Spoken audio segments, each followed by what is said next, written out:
Graciela, ¿cómo estás? Hola, ¿qué tal? Buenas tardes. ¿Cómo estás?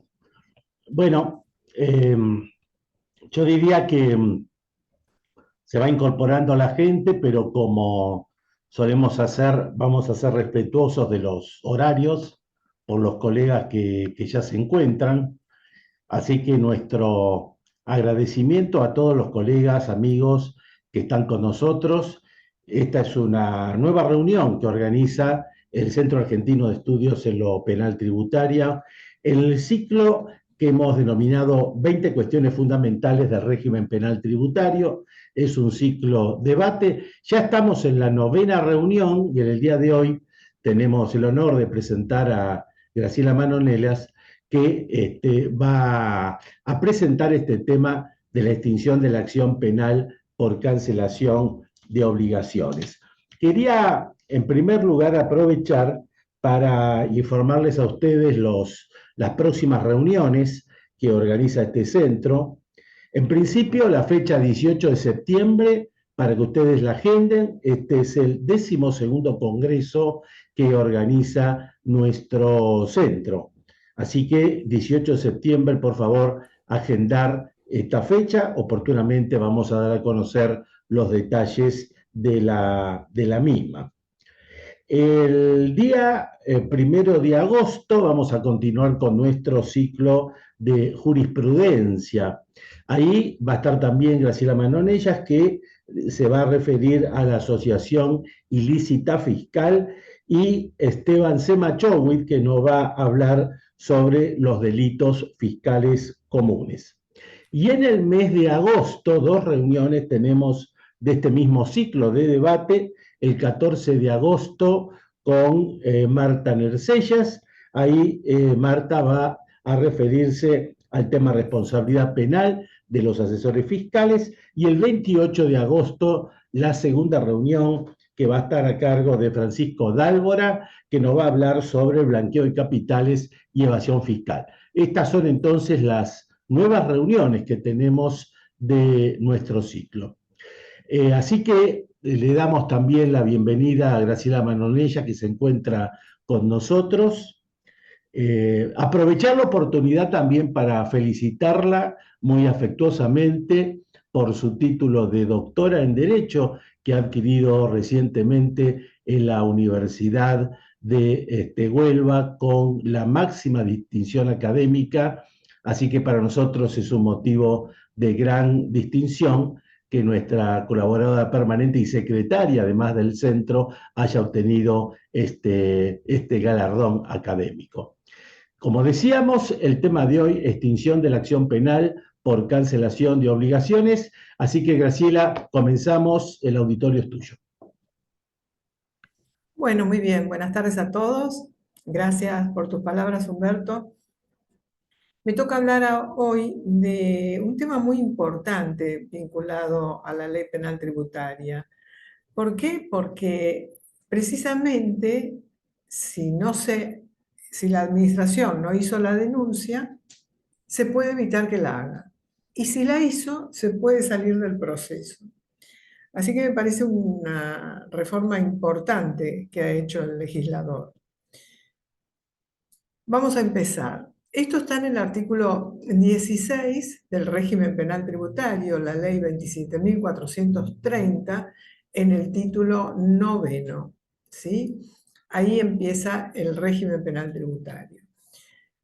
¿Qué tipos penales consideró el legislador que iban a ser los que se podría extinguir la acción penal? Bueno, nada más que artículos 1, 2, 3, 5 y 6.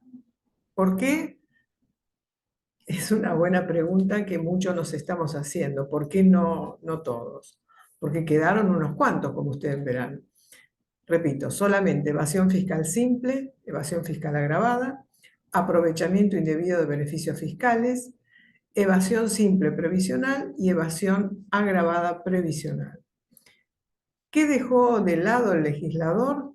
Bueno, apropiación indebida de tributos, apropiación indebida de recursos de seguridad social, obtención fraudulenta de beneficios fiscales, insolvencia fiscal fraudulenta, simulación dolosa de cancelación de obligaciones, alteración dolosa de registros. Y el punto fundamental para que esto sea así, es decir, para la extinción, es que el contribuyente acepte la pretensión fiscal con todos sus intereses y la cancele. ¿De qué manera? En forma incondicional y total. ¿Qué tiempo tiene si ya está hecha la denuncia? 30 días hábiles posteriores al llamado indagatoria. Y si todavía no se hizo, bueno, tiene que también aceptar en forma incondicional y total el monto que le está reclamando el organismo recaudador. Y este beneficio, lo que tiene que se puede usar una sola vez nada más. Ahora después vamos a ver si esto es tan así o si podemos ahí tener algún vericueto que nos haga tener otro razonamiento. Bueno, como les dije, el primer párrafo es cuando la AFIP todavía no hizo la denuncia. El segundo párrafo va a hablar lo mismo, ¿no? Cancelación de las obligaciones en forma total, incondicional. O sea, tanto el primero como el segundo. Yo no quise escribir el artículo 16, pero bueno, cualquier duda, acá tengo la ley, ustedes después me avisan. ¿Qué requisitos, como vimos? Bueno, solo lo limitó a estos 5 artículos, como les dije. ¿Y cuál es la diferencia con la ley anterior? Bueno, la ley anterior no hacía esta taxatividad, comprendía a todos. Lo que pasa que también era si el pago se hacía en forma espontánea, ¿no es cierto? Acá es distinto, acá ya no es un pago espontáneo. Acá, como les dije, es dentro de la causa penal o fuera cuando todavía no se hizo la denuncia. Por lo tanto, si la ley dijo 5 artículos, tenemos que aceptar lo que dice el legislador y el juez no puede hacer otro tipo de interpretación. ¿Dónde se dijo eso? En estas causas que ahí tienen ustedes. Vázquez Gil, Mantenimiento SEMA, Grois, Edgardo. Cancelación en forma incondicional y total. Ahora, en esta jurisprudencia, que ahí está nombrada, ¿qué pasa? Cuando hay una duplicidad de las vías jurisdiccionales, es decir, por una parte penal, por otra parte tribunal fiscal, y se solicita el beneficio, lo que hay que hacer en esta primera causa, clínicas oftalmológicas, no se verificó la aceptación incondicional. ¿Por qué? Porque el juez dice, no, señor, usted tiene que renunciar a la apelación que hizo al tribunal fiscal. En el otro caso, se hizo lugar porque precisamente el contribuyente renunció a la apelación. No es necesario presentar una rectificativa cuando se hace eso, porque el solo hecho de aceptar en forma incondicional y total ya es tomado en cuenta por el organismo. Entonces no hay que presentar una rectificativa. ¿Cuáles son los requisitos? Como vimos, bueno, no, en forma incondicional y total. Lo que pasa es que la ley no dice, a ver, hay que hacerlo totalmente en un solo pago o puede ser de otra manera. Y acá hubo jurisprudencia encontrada. Por un lado, acá en Transportadora Sudamericana, ¿qué se dijo? Que ese pago total se cumple aun cuando sea fraccionado. Pero ¿qué pasa? El beneficio no se le va a dar hasta que lo pague todo, ¿no es cierto? El juez no puede darle este beneficio de oficio, sino que es necesario que el contribuyente lo pida. ¿Por qué? Porque primero hay que verificar esta incondicionalidad y totalidad que tiene que pagar el contribuyente. Y segundo, porque el organismo recaudador, ¿qué hace? Lo anota en un registro. Al estar anotado en un registro, ya no se puede volver a pedir otra vez. Así que de oficio no lo puede hacer usted, el juez. Bueno, igualmente el fundamento de la sentencia que se va a hacer es que va a dejar a salvo el buen nombre y honor de la persona, ¿no? Eh, Ahora, ¿cuál es la naturaleza jurídica de este beneficio, de la famosa bala de plata, la posibilidad de salir del proceso penal? Es el principio de oportunidad. Esto, ¿saben cuándo lo vamos a tener muy bien tratado? Ya mejor dicho, lo tenemos. Lo que pasa que el Código Procesal Penal Federal, como ustedes saben, todavía no está en el ámbito de todo el país. Pero cuando sí lo esté, van a ver que este principio de oportunidad está muy bien legislado en el nuevo Código Procesal. ¿Qué es el principio de oportunidad? Bueno, es la posibilidad que tiene el fiscal de establecer qué cosas va a llevar a denuncia y qué cosas no. Y en uno de los artículos también de este Código Procesal Penal Federal establece que tanto fiscal como juez deben arbitrar los medios para la solución del conflicto. Así que bueno, es una vía alternativa a este principio de oportunidad. Es una excepción de falta de acción, como lo establece el 339 del Código Procesal Penal Nacional. Se evita, obviamente, pasar a la etapa de debate, ¿no es cierto? Es más, y en la etapa primera de instrucción se acorta muchísimo el proceso, ¿no? Ahora, con la sola solicitud que haga el contribuyente, con esto solo no le va a bastar. O sea, él tiene que acreditar el pago, porque si no, o sea, el juez debe seguir, ¿no? Y puede venir después de la indagatoria el procesamiento, por supuesto. Además, una cosa muy importante, cuando se le pide al juez esta salida del proceso, el juez tiene que dar traslado al organismo recaudador para que verifique si está pago, si no está pago, y además si ya lo usó el contribuyente en otra oportunidad anterior. También podemos decir que es una excusa absolutoria que ha establecido el legislador. ¿Qué es una excusa absolutoria? Bueno, esas razones de política criminal donde el legislador dice, bueno, a ver, en determinados casos no voy a penar. ¿Por qué? Porque vale otra salida del proceso. En el Código Penal lo tenemos, ¿no es cierto? Por ejemplo, en el cheque sin fondo, ¿qué hace el juez si es que no pagó simplemente, ¿no? Si lo hizo estafando y demás es otra cosa. Pero un cheque sin fondo, el inciso primero del 302 dice, a ver, yo lo intimo, le doy 24 horas, usted lo paga, acá no ha pasado nada. Esto también, por ejemplo, es una excusa absolutoria.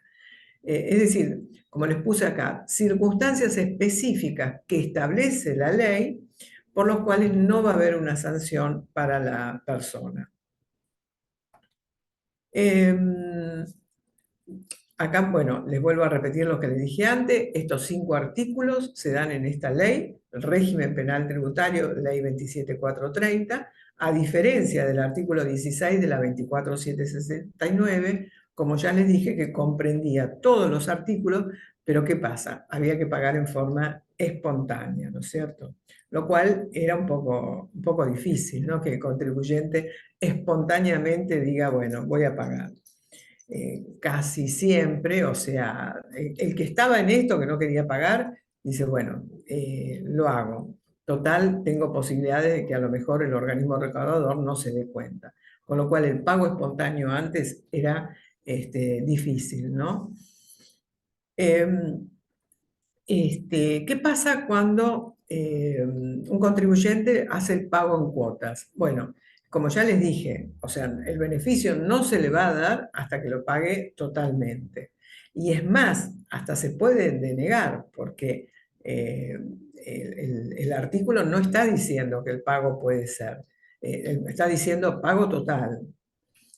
Eh, Ese pago incondicional y total. Ahora, si el contribuyente con anterioridad estaba en un plan de pagos, ¿la administración igual le hace la denuncia?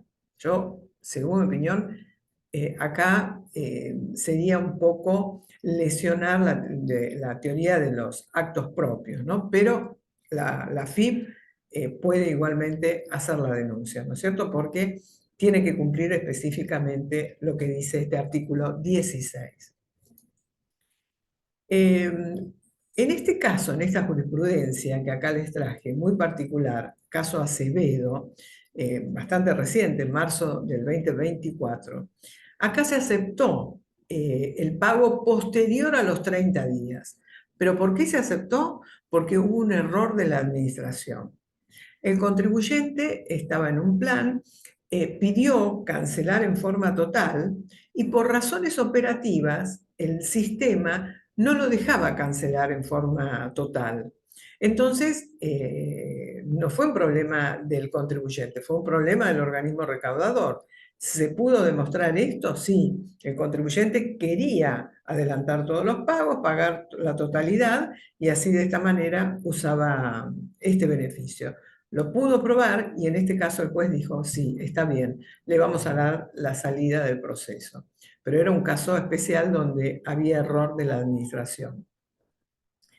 Después hay otros casos como estos dos, ¿no? Atemis y Tecram, donde no le hicieron lugar porque se pagó a posteriores de los 30 días.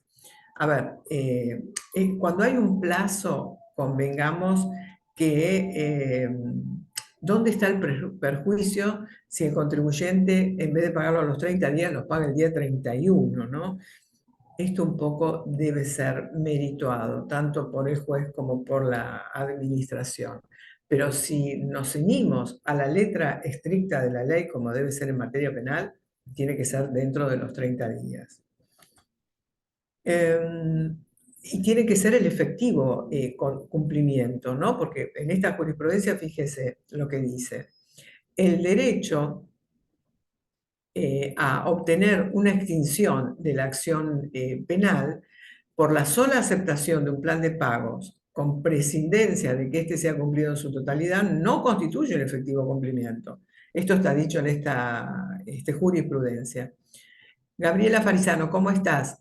Te contesto todo al final, ¿sí? Para mantener un orden. Cancelación de obligaciones fiscales a través de planes de facilidades de pago otorgadas por la FIP. En estas jurisprudencias que están señaladas ahí, cuando la administración hace uso de los planes de facilidades de pago del artículo 32 de la 11.683, no tienen incidencia en materia penal. En toda esta jurisprudencia se dijo, es decir, señor, no hay plan de pagos, no puede extinguir la acción, tiene que pagar como dice la norma, incondicional y total. En el caso de pedir una regularización y la empresa está concursada, acá tampoco el juez hizo el lugar. Esta jurisprudencia también es bastante reciente, Tana Corsa. Pago de aportes previsionales realizado posterior al vencimiento, lo mismo. ¿Por qué? Porque el elemento objetivo, como ustedes saben, está la acción típica, antijurídica, culpable y punible. El tipo penal se divide en dos elementos, tipo objetivo y tipo subjetivo. Acá, ¿qué es el tipo objetivo? El sujeto activo, pasivo, la acción y el resultado. Entonces, lo realiza con posterioridad al vencimiento, cae en el tipo objetivo, ¿sí? O sea, no puede ser de otra manera. Entonces, por lo tanto, el pago con posterioridad, todo hace suponer que no se va a dar. Bueno, este es un resumen de lo que ahora voy a explicar, ¿no? ¿Qué pasa antes de la denuncia? Hay un ajuste conformado, puede ser, que no supera el monto, ¿no? Entonces acá no hay ningún tipo de problema, se aplica la multa. Si supera el monto las famosas condiciones objetivas de punibilidad, va a pasar al área jurídica, va a realizar un informe.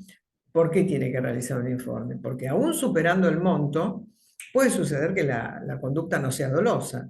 Entonces, si no va a hacer la denuncia, viene la multa directamente. En cambio, si es una conducta dolosa, hay que darle traslado al contribuyente para ver si él quiere aceptar, y en ese caso, en un formulario que tiene la administración, el formulario 3200, tendrá que completarlo, y el organismo lo que hace ese formulario va a formar un legajo y lo va a anotar en un registro, precisamente para que no lo vuelva a usar. Bueno, esta es la actividad que va a hacer el contribuyente. Puede que no acepte este beneficio porque considere que en debate lo va a ganar, ¿no? Porque no ha sido doloso, entonces no se acoge al beneficio y se hace la denuncia. Si se acoge, ese formulario 3200 se incorpora al legajo, se anota y en este caso, bueno, según sea antes o después, o sea, no se formula la denuncia o formulada sale del proceso penal. Cuando ya está en proceso penal, ¿qué hace el juez para que se den todos los requisitos? Le da traslado al área jurídica del organismo recaudador para ver si está pagado todo y si se puede conceder el beneficio. De ser así, como les dije, se anota en un sistema registral y bueno, en principio, extinción de la acción penal. La administración en el año 2018 dictó una disposición muy importante, la 192 del 18, que luego fue reformada, ahora lo vamos a ver. Y que, o sea, ¿por qué dictó esta disposición? Para aclarar algunas cosas referente al artículo 16, la extinción de la acción penal, el 18, la formulación de denuncia, y el 19, abstención de formular denuncia. Y esto fue muy importante porque se aclararon muchas cosas. No obstante, las dos normas generales que nosotros conocemos, 277 del Código Penal, encubrimiento, si hay que hacer la denuncia, hay que hacerla. Y 177 del Código Procesal Penal de la Nación, donde establece la obligación de denunciar para los funcionarios públicos. Esta es la norma madre, sin duda, pero vamos a ver que existen excepciones. En este 18 del régimen penal tributario, lo que se establece ahí muy claramente, que una vez dictada la determinación de oficio o resuelta en sede administrativa la impugnación de actas de la deuda, se hace la denuncia penal. Por supuesto, cuando se dé el elemento objetivo y subjetivo, ¿no es cierto? Ahora, lo que aclara es que tiene que haber una decisión, un dictamen, tanto del área de fiscalización, con la firma de los inspectores y con la firma del jefe de fiscalización, donde van a tomar en cuenta el informe de inspección, el informe técnico. Todo esto tiene que estar muy bien fundado para decir, bueno, voy a hacer la denuncia, ¿no? O sea, ha pasado mucho tiempo. Fíjense que desde la ley la primera ley que tuvimos, la 2658, que recuerdan ustedes es del año 74, ahí no hacía falta determinación de oficio. Ahí se hacía un informe técnico, pero también era un lío porque, o sea, se denunciaba como un simple informe técnico. ¿Qué hacía el juez? Decía, a ver, con esto solo yo no puedo proceder. Entonces volvía a la DGI para la determinación de oficio. Con la 23771 del año 90 se cambia esto y se dice, no, vamos a hacer la determinación de oficio. Pero ¿cuándo vamos a hacer la denuncia teniendo la determinación de oficio? Cuando esto esté firme. Con lo cual, imagínense ustedes, para que tenga firmeza la determinación de oficio, pasaban años y cuando se hacía la denuncia ya estaba prescripta la acción penal. El nuevo régimen, ya con la 24769 y actual régimen penal tributario, establece la determinación de oficio aunque no esté firme. Entonces, artículo 18, para formular la denuncia, ¿qué requisitos tienen que hacer todos los funcionarios que intervienen? Artículo 19, abstención de formular denuncias. En este artículo muchos dijeron, bueno, pero a ver, ¿hace falta este artículo si quien va a hacer la denuncia es un abogado? Y se supone que sabe muy bien cuando un acto es doloso o cuando no lo es. Es correcto esto, pero ¿qué hizo el legislador? Aclarar un poco más en qué casos el organismo recaudador puede abstenerse de hacer la denuncia. Y en materia penal todo lo que se pueda aclarar es mucho mejor, según mi opinión, ¿no? Entonces, ¿qué dice este artículo? Taxativamente, ¿no? Lo está diciendo. A ver, no hay que realizar la denuncia cuando surgiere manifiestamente que no se ha verificado la conducta punible. Perfecto, eso ya lo sabemos. Pero ¿en qué casos no se ha verificado la conducta punible? Bueno, por ejemplo, cuando hay aspectos técnico-contables, ¿no? Todos sabemos que si el ajuste es técnico y supera el monto, en este caso no hay que hacer la denuncia. Presunciones, por ejemplo, ya sabemos, como vamos a ver eh, el fallo que se toma en cuenta para decir, no, con presunciones solo, el juez penal dice, no me vengan a mí. Todo esto también va a ser con un dictamen, ¿no es cierto? Igual que para formular la denuncia, ¿qué se va a tomar en cuenta? El informe final de inspección, el informe técnico, y todos tienen que dar su opinión mediante un dictamen que tiene que ser autosuficiente, ¿no? ¿Por qué? Porque el día de mañana puede que haya una auditoría y que se diga, a ver, señores, ¿por qué no hicieron la denuncia si acá estaba como para hacerla? Entonces, con el dictamen en el cual se fundó por qué no se hacía la denuncia, obviamente esto es sumamente sólido, ¿no? Salvo casos de excepción, ¿no? Donde, no sé, se determinó que no se hacía la denuncia y no era así. Entonces, los mismos elementos que utilizamos para hacer la denuncia lo vamos a tener en el 19 para la abstención de hacer la denuncia. En el 2023 se modifica esta disposición 192 por la 85. Desde mi punto de vista, es más o menos lo mismo. Es decir, supuestos previos a la formulación de la denuncia, dictamen, copias certificadas del informe final de inspección, constancias de cancelación de todas las diferencias. Esto en cuanto no se hace la denuncia. Y también, también habla del artículo 19, donde vuelve a decir, a ver, para no hacer la denuncia hace falta informe final de inspección, informe técnico, la fundamentación de todos los funcionarios. Bueno, es más o menos lo mismo, ¿no? Desde mi punto de vista hasta parece más clara la 192 que esta 85, pero bueno, el organismo recaudador la ha dictado. Entonces, como les dije, las dos normas madres es hacer la denuncia. 277 del Código Penal, que si no caemos en el encubrimiento, y 177 del Código Procesal Penal de la Nación, que es la obligación del funcionario público, mucho más que la de un particular, de hacer la denuncia cuando corresponda. Ahora bien, vamos a analizar estos supuestos que trae el artículo 19 para no hacer la denuncia, como dijimos.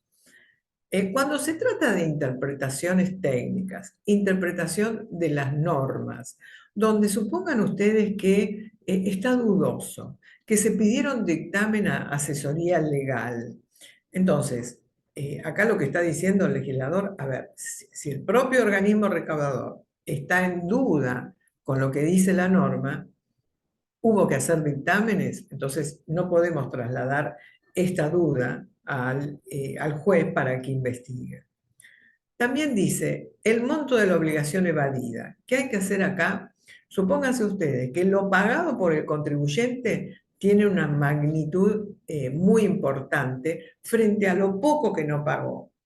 En este caso se analiza muy bien y sin duda, o sea, si el contribuyente ha pagado todo y ha dejado una ínfima suma sin pagar, algo ha pasado, o fue negligente, o fue imperito, lo que sea, pero no podemos hacer una denuncia en ese caso, porque, a ver, el que quiere evadir trata de evadir lo más posible, ¿no es cierto? Entonces esto se puede analizar bien y se evita hacer la denuncia. Presunciones. ¿Qué jurisprudencia se toma en cuenta? Bueno, Massa Generoso, recuerdan ustedes, del año 89, ¿no? Donde ahí ya se dijo, a ver, presunciones para la materia penal, no. Para la 1183, adelante, pero para materia penal no. No obstante, tengamos en cuenta que si a las presunciones le sumamos otros elementos, ahí sí podemos hacer la denuncia. Y el juez se encargará de seguir investigando o no, ¿sí? Nuevamente, monto evadido respecto del determinado, lo que les dije recién, o sea, ese único factor pareciera que no hace falta la denuncia cuando el monto que se dejó de pagar es ínfimo, ¿no? Tendrá que pagarlo después con una multa, con intereses, con todo, por supuesto, ¿no?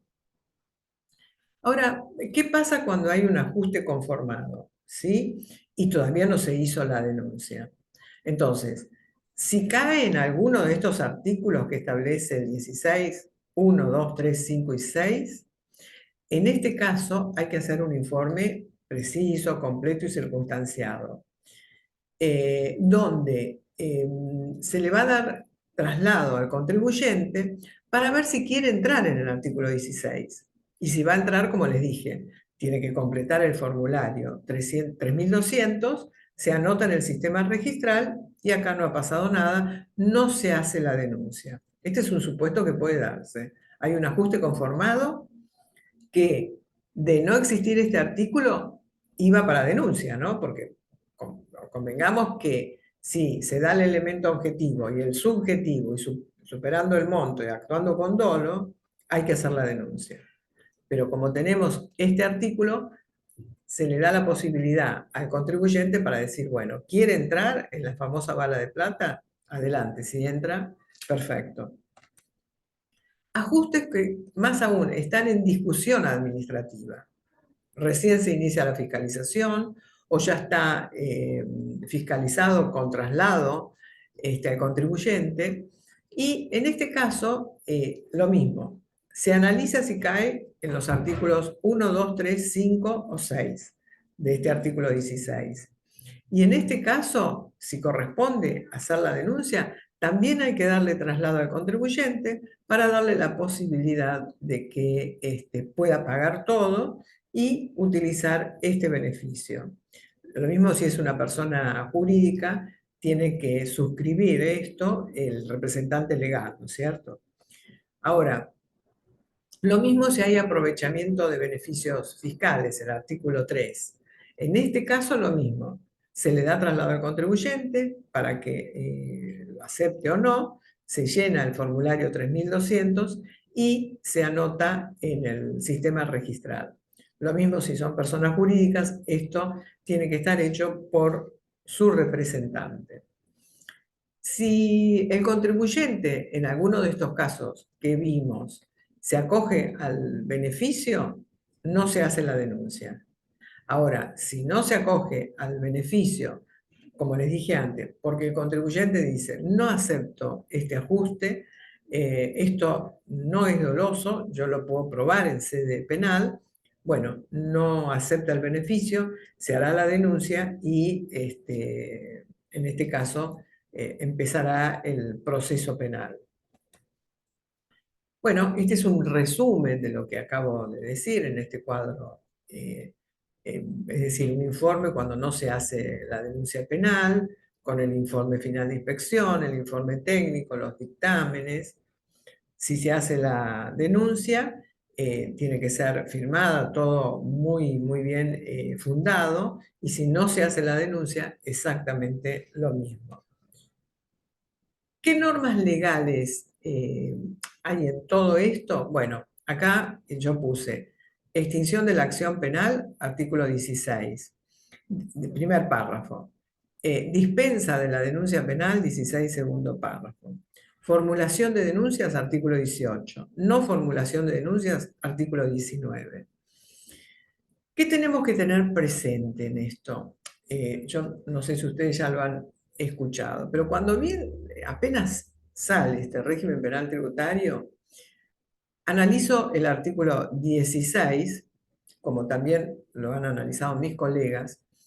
Empezamos a leerlo puntillosamente como debe hacer cualquier tipo penal del Código Penal o de cualquier ley especial. Y notamos una falla en la redacción del legislador. El primer caso dice, se extingue la acción penal si después de la indagatoria, dentro de los 30 días, el contribuyente paga. Perfecto, no hay duda. El segundo párrafo, se dispensa de hacer la denuncia si el contribuyente paga en forma incondicional y total, todo antes. Ahora, este artículo 16, al final, voy a prender la luz un minuto.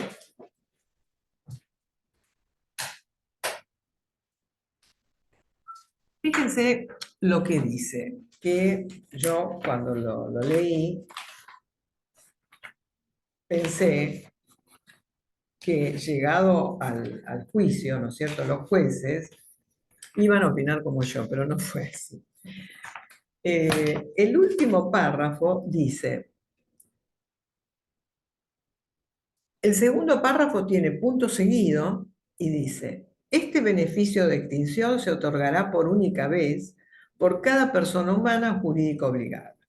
Ahora, si ustedes lo leen detenidamente, dice, este beneficio de excepción, de extinción, se refiere al primer párrafo. Es decir, cuando ya está hecha la denuncia, se acepta, se extingue la acción penal. Extinguir significa extinguir algo que ya se inició. Entonces, para la segunda parte, la dispensa, no acepto yo por lo menos la palabra extinguir, porque todavía no se inició. Eso por un lado. Por el otro lado, esto está seguido, punto seguido, del segundo párrafo. Entonces, parece ser que está referido al beneficio de dispensa, pero no dice eso. Bueno, yo pensé, los jueces acá van a decir que no corresponde que sea por única vez, pero no lo dijeron. Así que bueno, pero en materia penal no es así, eso lo tengo claro, ¿no? En materia penal, el tipo penal tiene que ser conciso, preciso, concreto. Yo, juez, no puedo hacer una interpretación, bueno, no, pero en definitiva lo que el legislador dijo es que era para ambos casos. No, no, yo no puedo hacer eso. Pero se hace, se hace. Bueno, estas son las disposiciones administrativas que se han dictado con la fecha. La 192, que para mí es muy clara, de procedimientos administrativos. La 112, la estructura de la Dirección de Recursos de Seguridad Social y DGI. La 188, cuando se modifica la estructura organizativa de la Subdirección General de Operaciones Impositivas de Grandes Contribuyentes Nacionales. La 53, adecuación de la asignación de funciones, y esta 85 de abril del año pasado, que modifica la 192, como ya vimos. Otro tema que quiero comentarles con respecto a esta única vez que dice el legislador que se va a dar el beneficio.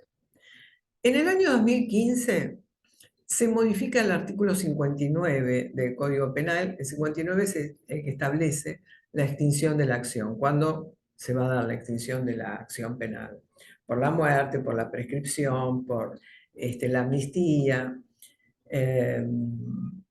y modifica el artículo 59 y dice que se extingue la acción por conciliación o reparación integral del perjuicio.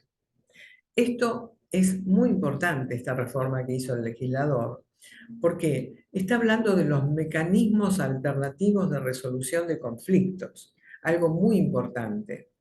Por supuesto, esto lo vamos a tener en determinados delitos, ¿no es cierto? O sea, delitos de grueso calibre, tráfico de armas, tráfico de drogas, en fin, muchos delitos que tenemos muy gruesos del Código Penal, o sea, no, no vamos a aplicar un mecanismo alternativo, obviamente, para determinados delitos, pero para estos determinados delitos es muy importante.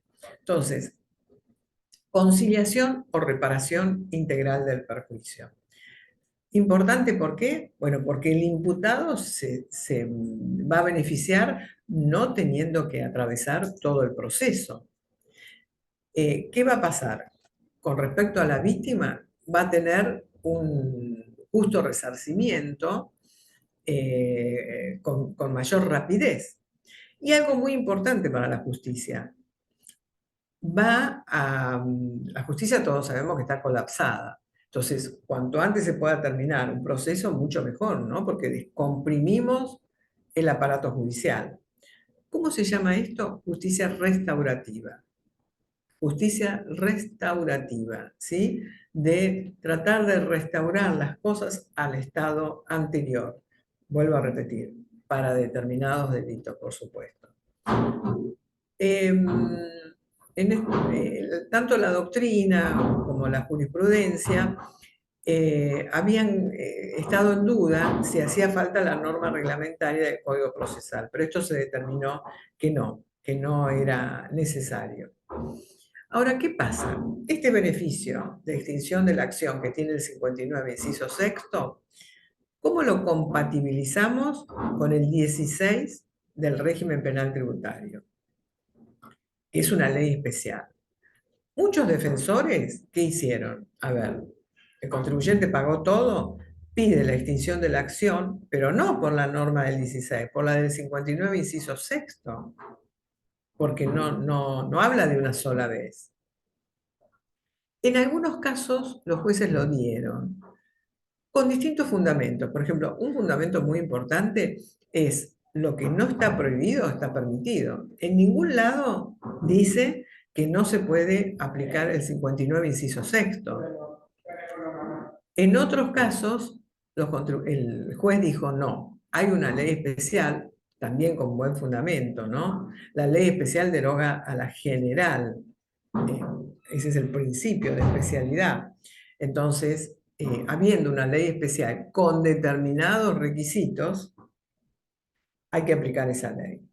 Los defensores que dijeron, sí, muy bien, pero yo cumplo esos requisitos, pago en forma total e incondicional. ¿Por qué no me van a dar el 59 inciso sexto? Pero les digo que parece que triunfa más el principio de la especialidad, ¿no? La ley especial deroga la general. Pero, ¿puede pedirse este 59 inciso sexto? Sí, claro que puede pedirse, porque, vuelvo a repetir, lo que no está prohibido está permitido. Bueno, muy bien, con esto termino y si quieren ustedes, no sé qué decís vos, Humberto, pasamos al análisis de todos los que tenemos hoy presentes. Bueno, muchas gracias, Graciela, por esta excelente presentación. Yo creo que quería destacar dos o tres aspectos que fueron, desde mi punto de vista, muy bien planteados.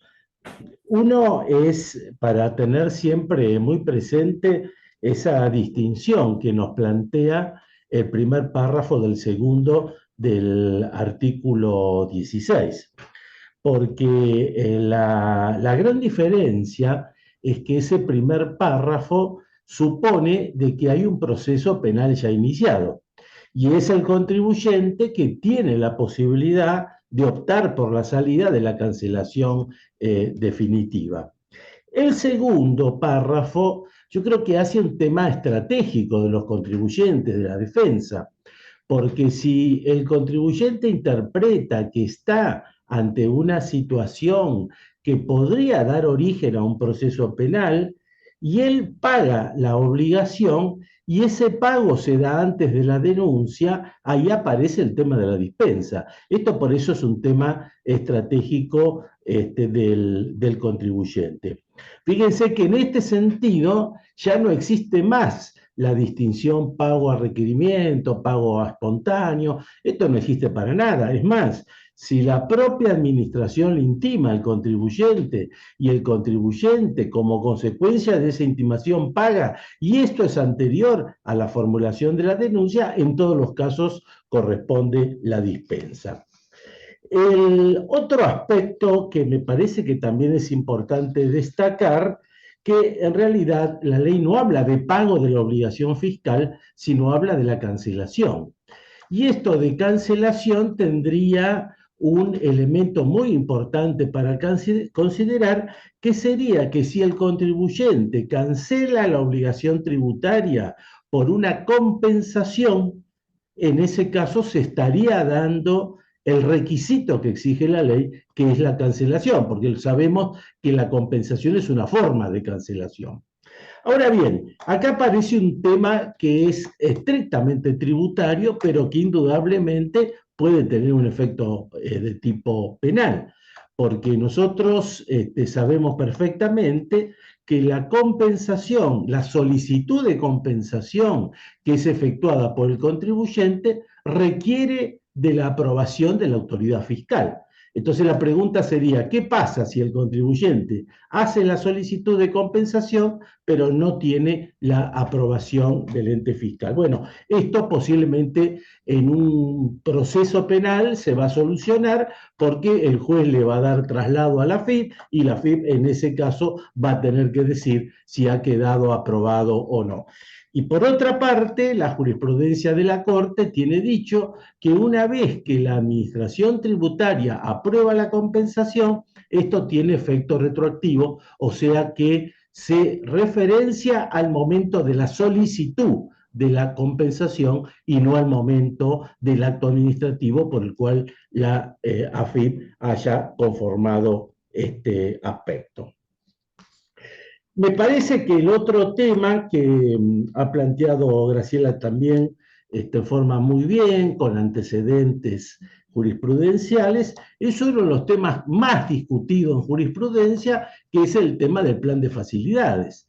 ¿Por qué? Porque ante una situación determinada es el propio fisco quien otorga este plan de facilidades para que el contribuyente se pueda presentar y pueda regularizar su obligación fiscal. Entonces acá es donde, como bien señala Graciela, parecería que hay una suerte de contrasentido, porque por un lado el fisco otorga el plan de facilidades de pago, en base a eso actúa el contribuyente, pero el fisco sigue adelante y le hace la denuncia penal porque no cumplió ese requisito que es el pago total incondicionado.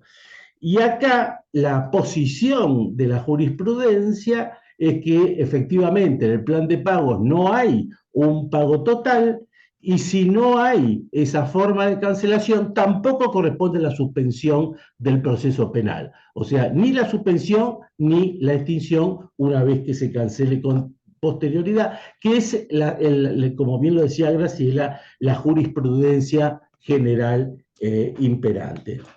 Y por último, me parece también es importante recordar ese tema de los 30 días que tiene el contribuyente, que en realidad no existe en la ley una disposición expresa de cuál va a ser ese momento cero para contar los 30 días.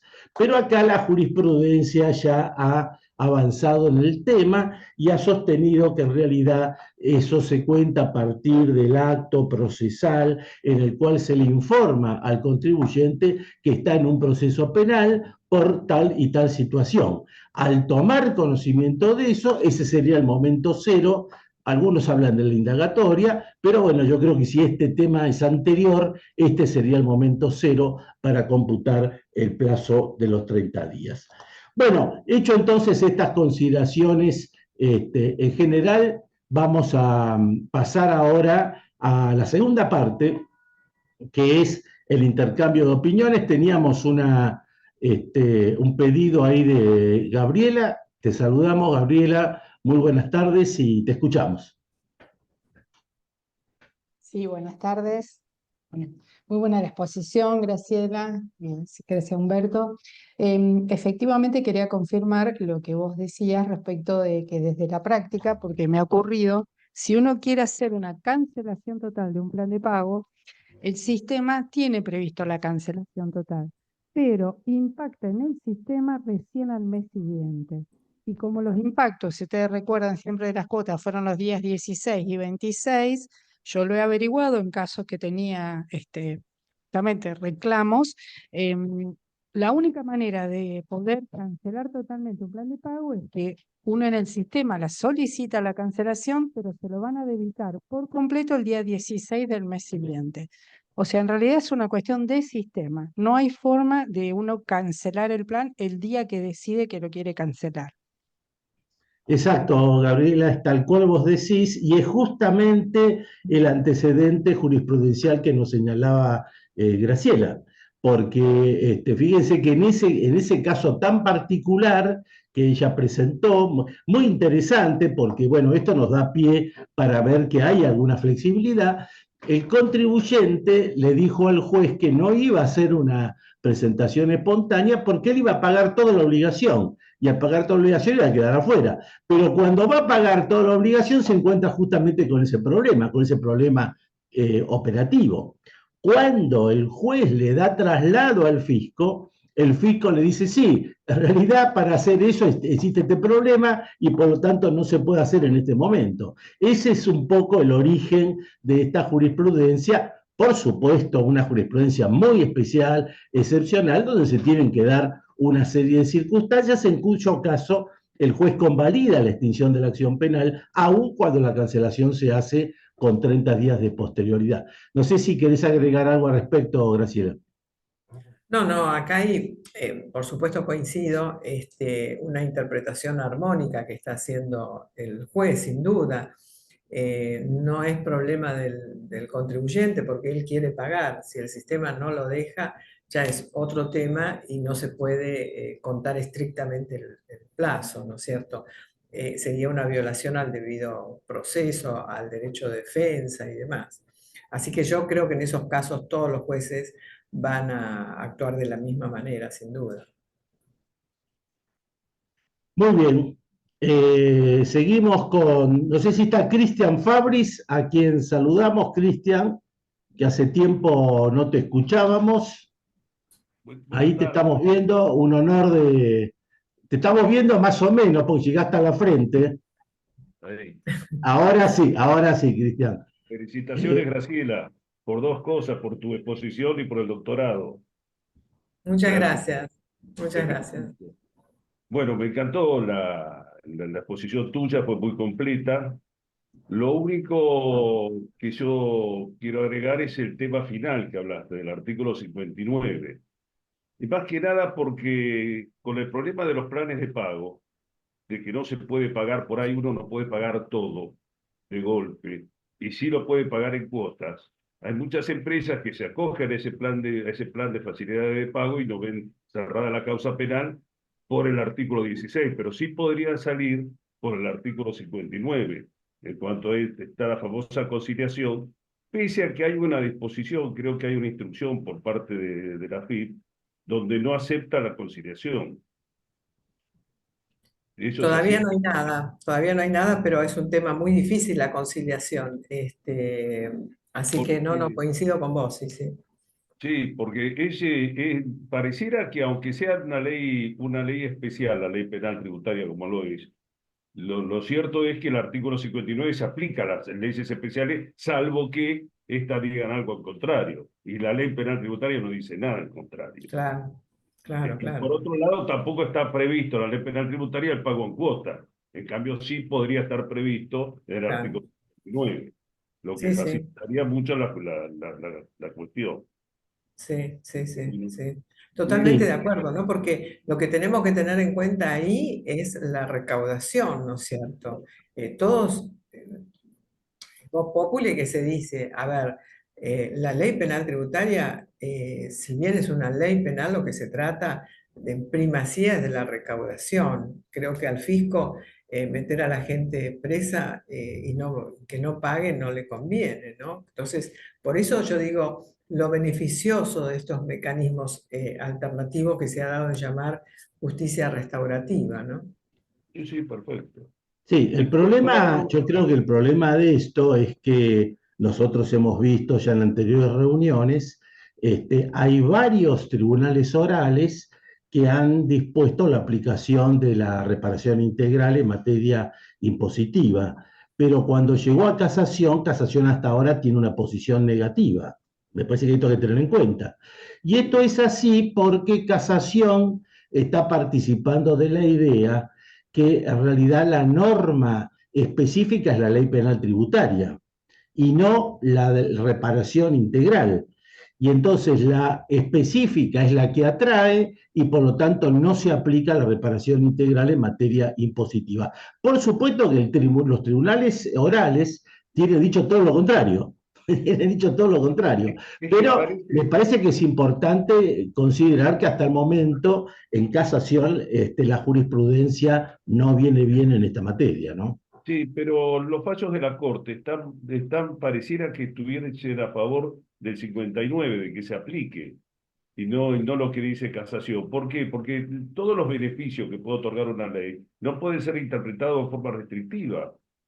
O sea, acá el principio pro homine lo obliga a los jueces a interpretar las leyes procesales o las disposiciones de extinción de la acción penal, por ejemplo, a favor de la extinción y no en contra, como están haciendo acá. No hay ninguna norma que les permita a la ley penal tributaria no aplicar el artículo 59, la parte general del Código Penal.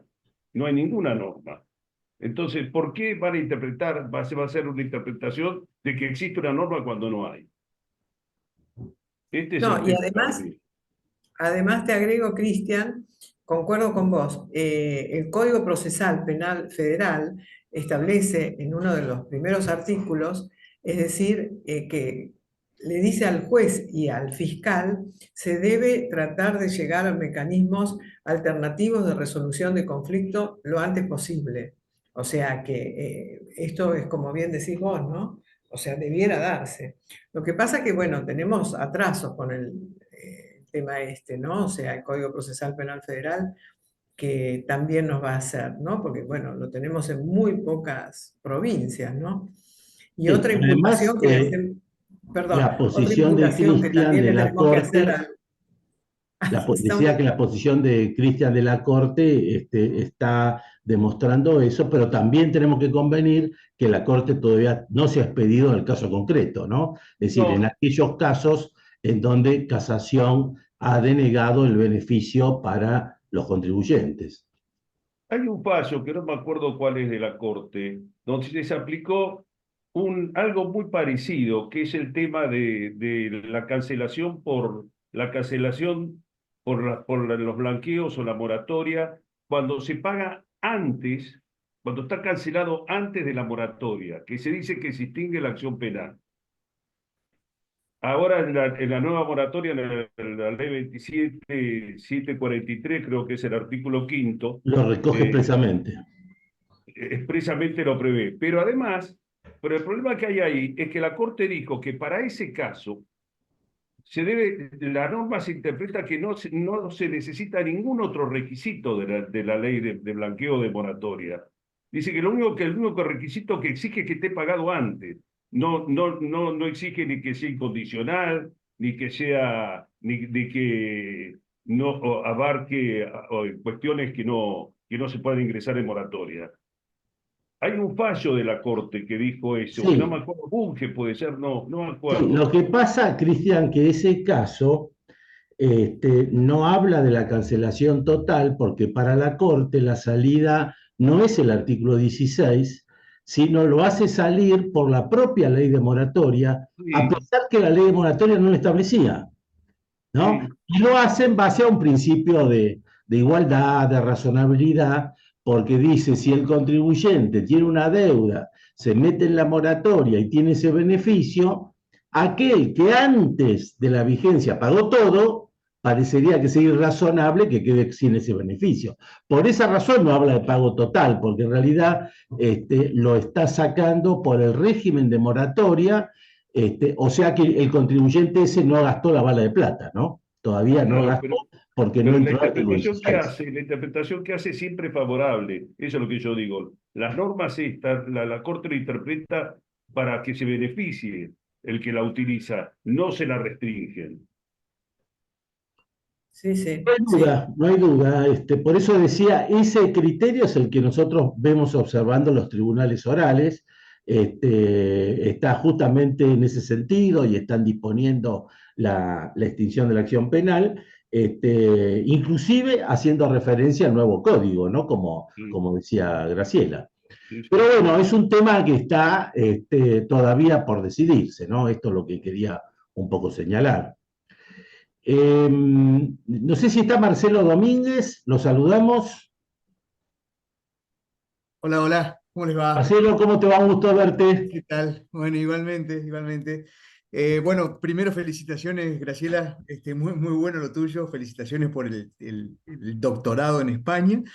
Y sí, es un temazo Graciela y Humberto, bueno, y los oyentes, yo lo que veo es que, no voy a decir nada nuevo, pero rescatando lo que decía Graciela de el 16 y que no nombra, por ejemplo, los artículos de apropiación indebida, ¿no? El 4 y el 7, ese es un tema que está trabando mucho todo, según mi sensación, porque cuando se habla de ley especial y ley general y dice que hay que aplicar el régimen penal tributario y el 16 no incluye la apropiación indebida, ahí es donde no hay una salida lógica cuando no se aplica el 59.6, ¿no? Para reparar el perjuicio. Entonces, nos encontramos con que el pago parece que no sirve, que la reparación no entra en ese caso, sino que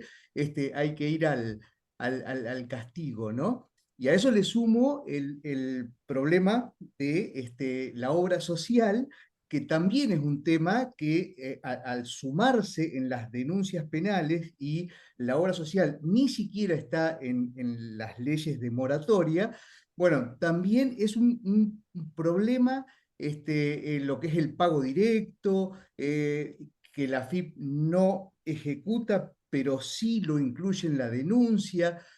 Solamente lo planteo nomás porque son cuestiones que tendrían que tener alguna salida a través del pago y hoy por hoy es bastante difuso el tema, ¿no?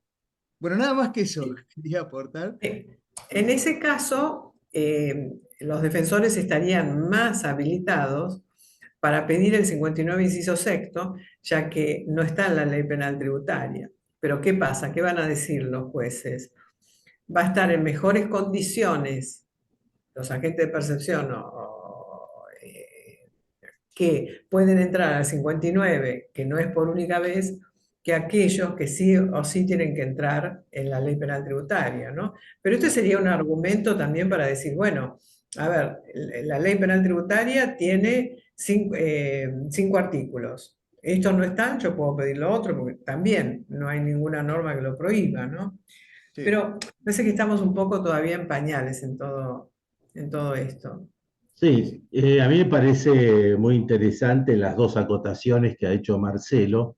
Yo diría respecto de la primera, si nosotros tomamos la tesis de la ley especial que se impone sobre, o sea, norma específica sobre la norma general, un poco esta teoría que diría de que si la ley especial no permite regularizar las retenciones indebidas de impuestos o de seguridad social, no tiene ninguna posibilidad de entrar por reparación, porque ya está excluido porque así lo dispuso la ley especial. Esta es la teoría que tendría, por supuesto que tenemos por decir todo lo contrario, ¿no? Pero esta es la teoría que estaría esta primera posición.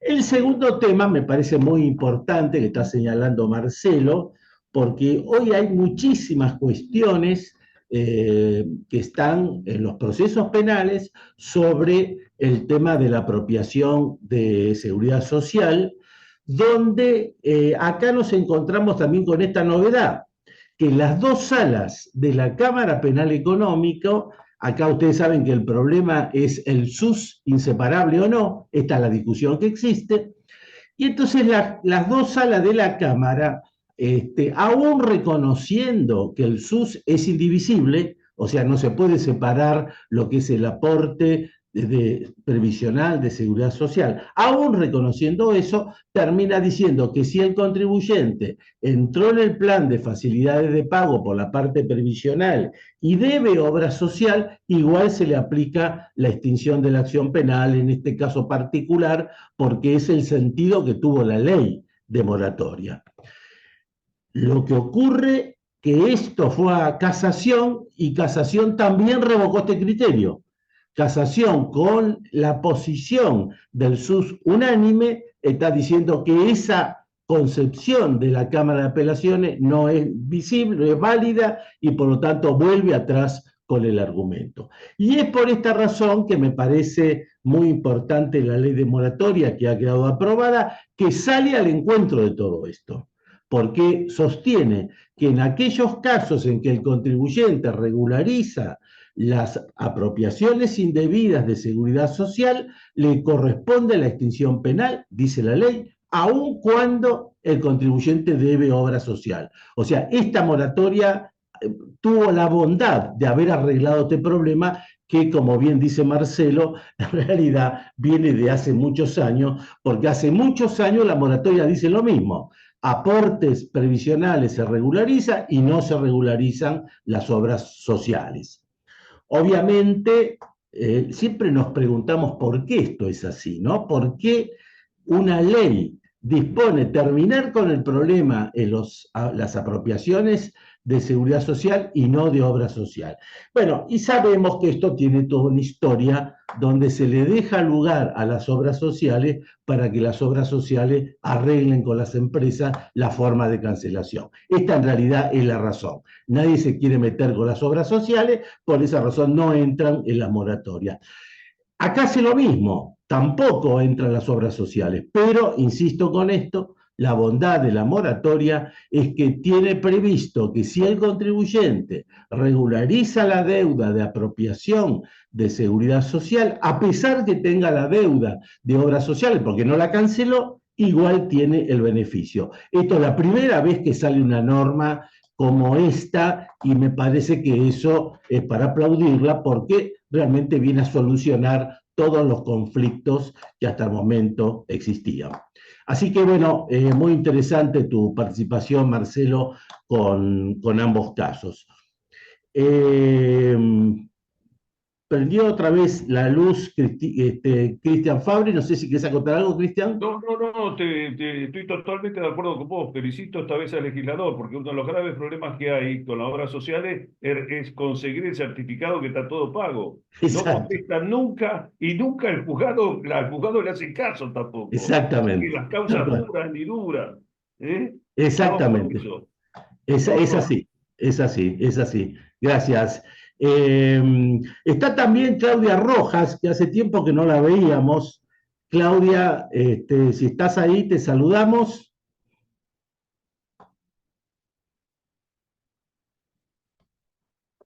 Ahora sí, Hola, Claudia, ¿cómo que es estás? funcionaria de la FIP. Sí, Muy no, buenas discúlpeme, tardes. Un placer de buenas verte, tardes. Claudia. Sí, ante todo, felicitaciones, ya las felicité por un chat a Graciela por el doctorado, la verdad, todo un triunfo, eh, a la perseverancia y a la constancia, ¿no? Y por supuesto al profesionalismo. Excelente la exposición. Acá estoy más bien de oyente, porque, bueno, para el que no me conoce, yo soy contadora pública y trabajo en el área de determinación de oficio. Entonces hay toda una cuestión penal, lo que es el proceso propiamente dicho, que al no ser abogada, lo desconozco. Entonces estaba escuchando las diferentes posturas y sí coincido con lo que decía Gabriela respecto del tema de las compensaciones. Por un tema de sistema, sí es verdad que tarda un periodo, un par de días al menos en impactar en la cuenta corriente tributaria. Después le agradezco a Marcelo Domínguez las aclaraciones que hizo porque me redujo bastante la ignorancia que tengo del otro lado del tema. Y sí, estaba bastante ausente porque estaba haciendo muchas determinaciones de oficio, por la prescripción del Bueno, 30 de junio y sobre todo de los ACE, como se viene claro. de hecho como se aprobó la moratoria en sí mismo, nosotros teníamos muchos de ustedes, los que trabajan en el sector privado, estarían contentos, entre comillas, porque bueno, les estuvimos generando trabajo todo el mes de marzo, abril, mayo y por esta parte de junio. Pero bueno, es lo que hay. Claro, muchas gracias, Claudia. Yo a No. propósito quería comentar Sí. ya que salió el tema del ACE que comentó muy bien Claudia, Ujú. quería comentar una nueva posición que está tomando por lo menos alguna sala del Tribunal Fiscal, porque ustedes saben que todo el tema procesal del ACE es muy complejo.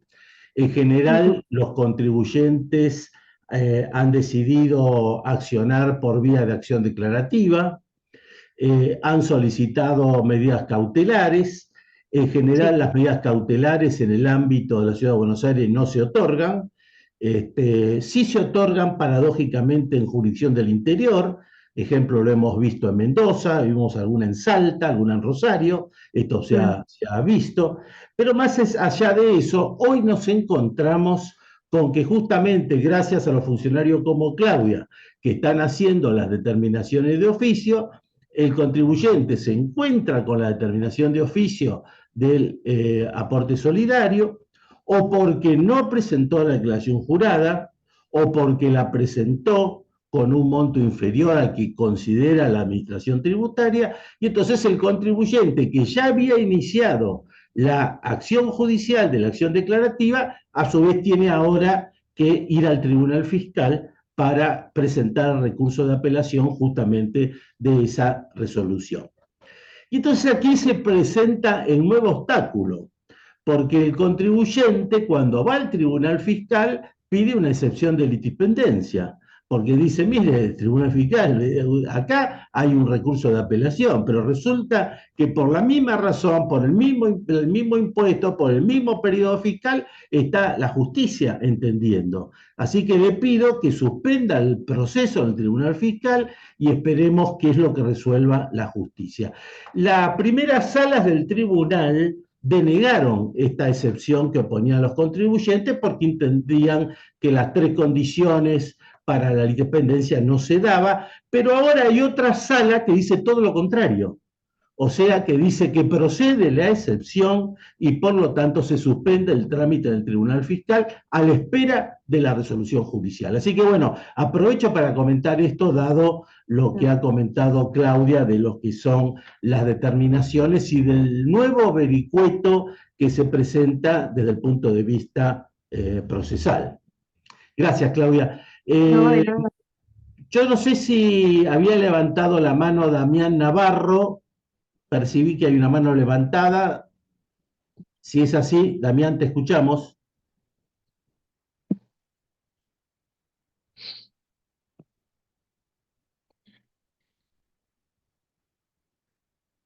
Bueno, parecería que no. Me gustaría saber si del resto de los colegas que nos acompañan hay alguien más que quisiera hacer alguna consideración. Verónica, Verónica Padilla Hernández. Hola, doctor, ¿cómo está? Buenas Verónica, tardes. ¿cómo estás vos? Muy bien, gracias. Saludos desde México. Bueno, Estoy, siempre un estoy placer justamente tener a revisando, una asistente de nuestro querido país hermano de México, ¿no? claro, lo sigo. Sí. Estoy justamente revisando la regulación que tenemos aquí en México y bueno, acá está como muy discutido de que a la Secretaría de Hacienda se le da el carácter de víctima, que bueno, se discute porque el carácter de víctima solo se podría dar a una persona física y no a una dependencia gubernamental. Entonces estoy viendo aquí que, por ejemplo, en el Código Fiscal de la Federación de aquí de México, habla del sobreseimiento en el caso del pago. Y, Mm. por ejemplo, en el Código Penal Federal nos habla de la extinción de la acción penal para el caso de, aquí está en el artículo 93, dice, cuando el perdón del ofendido o del legitimado para otorgarlo. Entonces ahí como que tiene sus bemoles, ¿no? Esta figura del perdón a raíz del pago o por consecuencia del pago de la contribución. Muy bien. No sé si, Graciela, querés contestar algo al respecto, porque diríamos, siempre que analizamos las normas con México, vemos puntos en común, ¿no? Y en nuestra jurisprudencia también se ha discutido justamente si la FIP es víctima en el proceso penal. No sé si querés comentar algo al respecto, Graciela. Sí, sí, sí. Desde mi Gracias. punto de vista, la AFIP no es víctima. Víctima es el Estado, ¿no? Porque no entra la recaudación a las arcas del Estado. Sería la víctima el Estado. Eso por un lado. Yo no sé si víctima lo tenemos que analizar que solamente pueden ser las personas humanas, ¿no es cierto? Creo que puede haber distintos tipos de víctima. Con relación a lo que dice Verónica, el perdón, en el caso de pago, me parece que no está relacionado, porque, a ver, si la persona pagó, no tiene nada que pedir perdón, ni sacar una resolución perdonándola, pagó. Con lo cual me parece que el perdón estaría de más. Si más o menos yo interpreto eso. Por ejemplo, en nuestro código penal, una de las causales de extinción de la acción y de la pena también es el perdón de la parte ofendida. ¿Pero qué casos es eso? Calumnias e injurias. Ahora, mi opinión, ¿no? O sea, si la persona pagó todo, no necesita ningún perdón de la administración. Sí, yo No no sé. sé, ahí sí, Verónica, no sé si terminaste Es de que justamente plantearlo. estaba revisando las dos figuras porque justamente hay una jurisprudencia donde nos dice que para estos casos, cuando hay pago, lo que se prevé que procede es el sobreseimiento y hace la distinción justo del pago, bueno, del perdón en el caso del Código Penal Federal. Entonces ahí dice que no procede justamente ese perdón. Más bien Claro, hace esa distinción entre las figuras de sobreseimiento y extinción de la acción penal.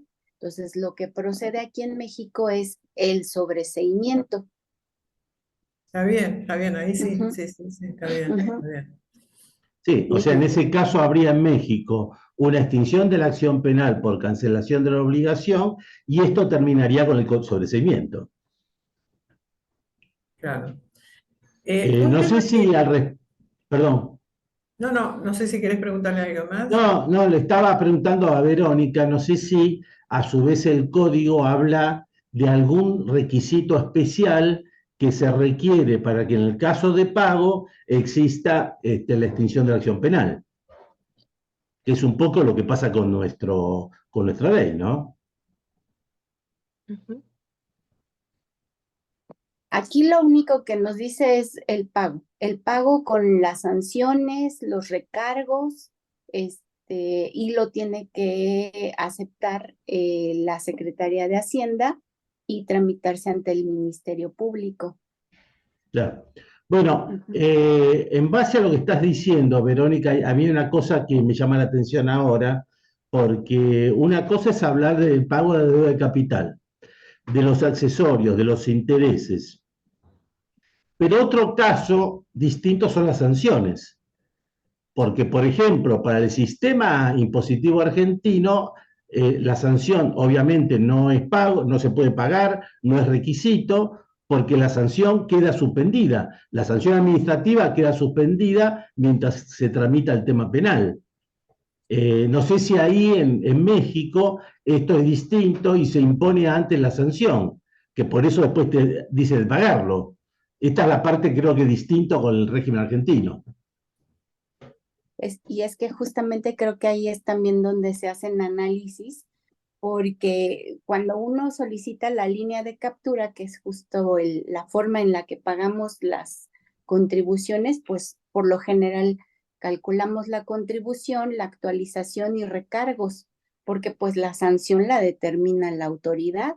Entonces, si yo presento mi pago, pues quedaría pendiente esa sanción, ¿no? Que me la determine la autoridad fiscal. Claro. Ujú. O, bueno, Pero hablaste sí, del hacia la recargo. letra, el artículo dice, los procesos por delitos fiscales a que se refieren las fracciones anteriores, dice, se sobreseerán a petición de la Secretaría de Hacienda y Crédito Público, cuando los imputados paguen las contribuciones originadas por los hechos imputados, las sanciones y los recargos respectivos. Claro, por eso decía, bueno, el Ujú. recargo es otra historia porque cuando nosotros teníamos recargo, hoy no lo tenemos en el sistema impositivo, la jurisprudencia había dicho que los recargos eran una sanción, ¿no? Ujú. Siempre estuvo en discusión la naturaleza del recargo, si tenía carácter accesorio o tenía carácter de sanción. Acá se Ujú. llegó a la conclusión que era una sanción. Ahora, insisto con esto, si vos tenés como requisito que pagar la deuda de capital, los intereses, los recargos y la sanción, es que en el sistema mexicano, cuando te hacen la determinación que vos terminás después pagando, quiere decir que la administración te aplica una sanción, una multa material. Y Ujú. entonces esa multa es la que vos tenés que pagar. Insisto esto porque esto no pasa en la Argentina, ¿no? Justamente por la reserva que está previsto en nuestro mecanismo. Pero bueno, una posición, muchas gracias Verónica, Al porque contrario, nos da saludos. la posibilidad de, digamos, de cotejar nuestra legislación con la legislación mexicana. Esto en los congresos que hemos tenido justamente con los mexicanos siempre lo hacemos y nos encontramos con que hay más aspectos comunes que no comunes, ¿no? Así que, bueno, muy interesante este intercambio. Bueno, si no tenemos... Yo quería, Humberto, Sí, un agregado, adelante. porque no quería dejar pasar esto, ¿no? La falta que tiene el legislador en la actualización de los montos. Eh, cuando sale la ley, todos estamos esperando la UBT, es decir, la unidad que iba a El valor regular la tributario. actualización. Claro, pero hasta el día de hoy no la tenemos. Con lo cual, se han hecho planteos defensistas que no prosperaron, diciéndole a los jueces que estaban sancionando desde el punto de vista penal, con el carácter de delito, eh, actos que dejaron de serlo, ¿no? Porque una cosa es 1,5 millones, cuando se actualiza, que creo que fue la ley 26735 que actualiza los montos, con la inflación que hemos tenido, hoy estamos haciendo denuncias que eran delito en aquella época, pero que hoy con el desvasaje ya tendrían que quedar dentro del campo de la administración, aplicarle a la multa por la 11683, ¿no? Es decir, que estamos considerando delitos a casos en el cual ya no son delitos debido a la inflación que hubo. Pero bueno, eso es un llamado de atención que todo el mundo le hace al legislador para la actualización de los montos, ¿no? Que todavía no tengo noticias de que esto se esté tratando, ¿no? Y ya les digo, hubo argumentos defensistas que se han planteado con muy buen fundamento. Puntualmente, esto no es delito, pero no han prosperado porque, bueno, los jueces en este aspecto están atados a la letra de la ley, ¿no es cierto? Dice 1,5 millones, Exacto, la Comisión Objetiva de Punibilidad, y bueno, exacto. más que eso no pueden, ¿no? Exactamente, muy bien la aclaración. Justamente ese tema que está mencionado Graciela es uno de los temas que va a integrar el temario de nuestro Congreso, o sea, las pautas para una reforma de la ley penal tributaria, que dicho sea de paso, hoy tenemos conocimiento que el Poder Ejecutivo está trabajando en la modificación de la ley penal tributaria, en particular en ese tema que mencionaba Graciela, que es el piso de punibilidad, ¿no? Así que bueno, este es un tema que yo creo, se me ocurre que después que pase la avalancha de moratoria, blanqueo, de las normas reglamentarias y demás, me parece que es lo próximo que se viene, ¿no? Bueno, nos queda por agradecer a todos ustedes la participación, obviamente en especial a Graciela por la exposición. Recordar entonces una vez más, antes de irnos, 18 de septiembre para agendar nuestro 12º congreso que realiza nuestro centro. El día 1 de agosto vamos a tener una nueva jornada de jurisprudencia. Insisto, en esa oportunidad se va a analizar la asociación ilícita fiscal a cargo justamente de Graciela Manonellas y, por otra parte, los delitos fiscales comunes que va a estar a cargo de Esteban Semachowicz. Y en el mes de agosto tenemos 2 reuniones como esta, como la de hoy, las cuestiones de debate de la ley penal tributaria. El 14 de agosto, Marta Nercellas va a presentar el tema de la responsabilidad penal de los asesores fiscales y el día 28 de agosto, Francisco Dálvora con el tema de blanqueo de capitales y evasión fiscal. A todos ustedes, muchas gracias por haber participado con nosotros, de estar siempre en este nexo que es con ustedes a través de los eventos del centro y como siempre a disposición de todos ustedes. Muchas gracias y hasta cualquier momento. Saludos a México muy especial. Chao, hasta luego. Chao, Saludos a muchísimas México. gracias. Felicitaciones, Graciela. Gracias, muchas gracias y gracias por las intervenciones. Chao. Chao, gracias. Muchas gracias.